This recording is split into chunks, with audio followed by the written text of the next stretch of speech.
Bapak Ibu yang saya hormati, Dewan Juri yang saya takzimi, salam kenal dari Da'iya BI, Aisyah Hafiz dari Tapanuli.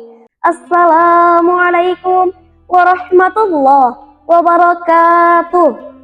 Alhamdulillahi wa kafa, wassalatu wassalamu ala sayyidina Muhammadil Mustafa wa ala alihi wa sahbihi ahlil sidiki wal wala. Sahabat dakwah action rahimakumullah. Konsep ekonomi kapitalis kerap merongrong kehidupan duniawi yang tak pernah berakhir indah. Sistem gharar, maisir dan riba terimplementasi dengan mudah.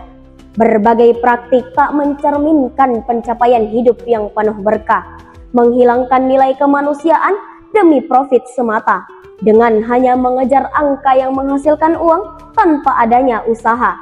Nilai dan prinsip Islam pun sirnalah sudah.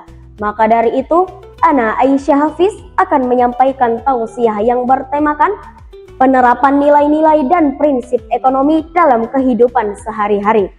Hadirin rahimakumullah, nilai-nilai dan prinsip dasar ekonomi syariah telah dirumuskan dalam PBB oleh SDG, Sustainable Development Goals.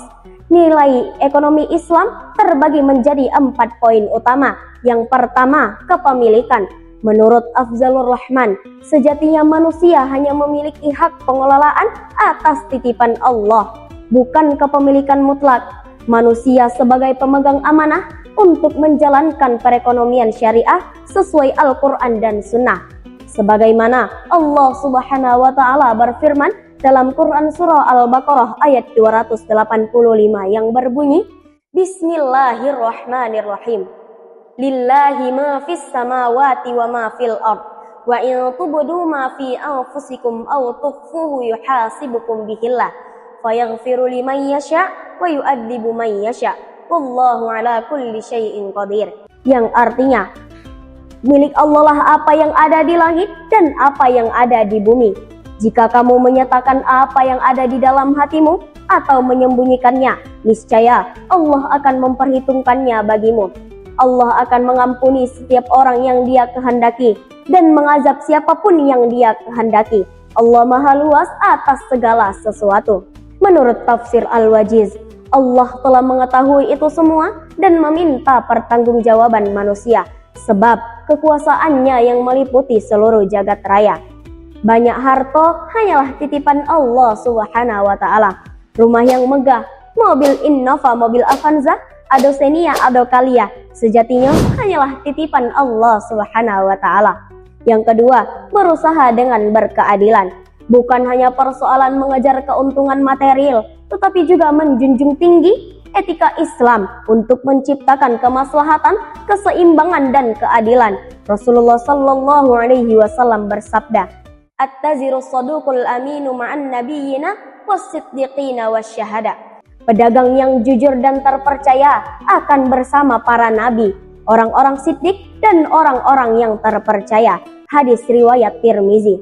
Kalau kata orang pasisi di Siboga, jujurlah munak bajagako, insya Allah murah rezekinya.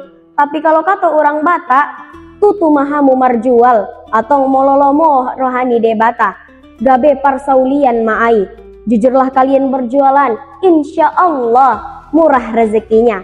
Yang ketiga, pertumbuhan yang seimbang. Penerapan ekonomi Islam menciptakan sinkronisasi kebutuhan duniawi maupun kebutuhan ukhrawi. Terciptanya keseimbangan untuk meningkatkan keberkahan yang hakiki. Pertumbuhan didorong oleh aktivitas nyata, bukan spekulasi. Menciptakan maslahah, bukan masalah. Menciptakan kesejahteraan, bukan kesengsaraan. Pertumbuhan bukan hanya soal produksi, namun juga soal konsumsi. Tanpa adanya konsumsi, barang dan jasa yang diproduksi tidak akan ada maknanya hingga saat ini diapresiasi. Menurut data rilis tercatat pada tahun 2026, pertumbuhan ekonomi dirasakan hingga saat ini. Jumlah nasabah meningkat lebih dari 23,7 juta nasabah, bertambah 0,5 juta dan sebanyak 64,4% memahami istilah ekonomi syariah. Masya Allah. Yang keempat, bekerja sama dalam kebaikan. Sebagaimana Allah Subhanahu wa Ta'ala berfirman dalam Quran Surah Al-Maidah ayat 2. Bismillahirrahmanirrahim. Wa ta'awanu 'alal birri wat taqwa wa la ta'awanu 'alal itsmi wal 'udwan. Wattaqullaha innallaha syadidul iqab. Tolong menolonglah kamu dalam mengerjakan kebajikan dan takwa, dan janganlah kamu tolong menolong dalam berbuat dosa dan permusuhan. Bertakwalah kepada Allah, sesungguhnya Allah itu berat siksaannya. Menurut tafsir Ibnu Katsir, ayat ini menegaskan prinsip sosial Islam untuk membangun masyarakat yang berbasis kebaikan dan ketakwaan, bukan permusuhan. Mengendalikan harta dengan berinvestasi melalui ekonomi syariah, mendistribusikan pendapatan untuk menjamin inklusivitas yang luas, mengoptimalisasikan untuk jauh dari konsep riba yang menjerumuskan, transaksi bukan sekedar spekulasi tapi terbukti, partisipasi bukan sekedar obsesi, transaksi transparan, berkeadilan dan tidak membahayakan keselamatan.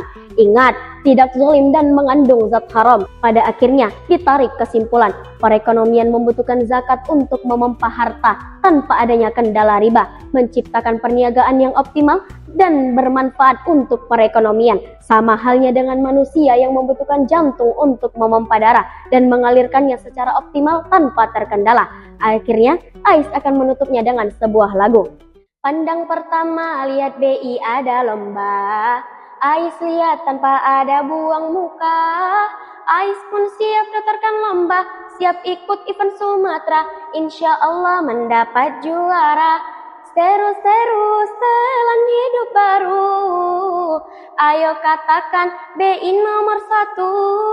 Seru-seru setelan hidup baru, Bank Indonesia jadi nomor 1. Ilal liqa ma'assalamah. Wassalamualaikum warahmatullahi wabarakatuh.